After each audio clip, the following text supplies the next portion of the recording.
তিন দফা দাবিতে রাজধানীর শাহবাগে অবস্থান নিয়েছেন চাকরিচ্যুত বিডিআর সদস্যরা। আরো জানাতে সরাসরি যুক্ত হচ্ছেন আহমেদ সোহাগ। সোহাগ, তিন দফা দাবিগুলো কি বলবেন, আর এখন সেখানে কি পরিস্থিতি সেটা জানাবেন। স্বজন সিপিবিসি পাইপ বাংলাদেশের ১ number NSF certified CPBC brand.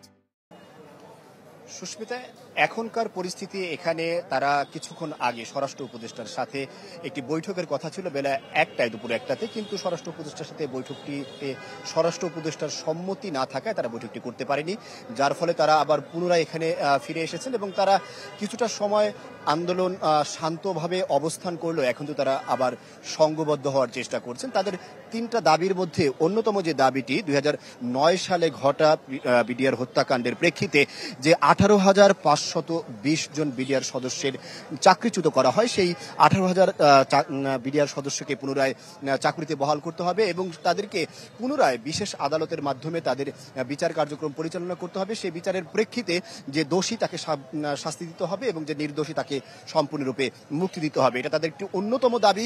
দ্বিতীয় দাবি হচ্ছে তাদের বিচার নিশ্চিত করার জন্য যে কমিশন গঠন করা হয়েছে, তাদের দাবি মতে সে কমিশন স্বাধীন নয়, সেই কমিশন কোনো এক অদৃশ্য শক্তির দ্বারা ধরাবাঁধা আছে, এরকম তাদের দাবি। সুতরাং সেই কমিশনের পূর্ণ স্বাধীনতা তারা চান।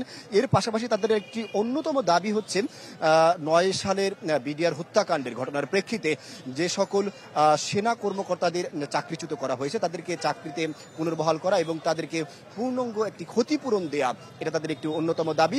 তার সাথে তাদের একটি সংযুক্তি দাবি আছে, অর্থাৎ বর্ডার গার্ড বাংলাদেশ বিজিবির যে নতুন নামকরণ করা হয়েছে, সেই নামকরণ পরিবর্তন করে তাদের যে ২০০৯ সালের পূর্বে যে নাম ছিল সেই নামে তাদেরকে ফিরিয়ে আনা, অর্থাৎ বিডিআর বা বাংলাদেশ রাইফেলস নামে পুনর্বহাল করারও তারা কিন্তু একটি দাবি জানিয়েছেন। সে দাবির প্রেক্ষিতে গত ৩ দিন ধরে তারা শাহবাগে এবং শহীদ মিনারে অবস্থান করছেন।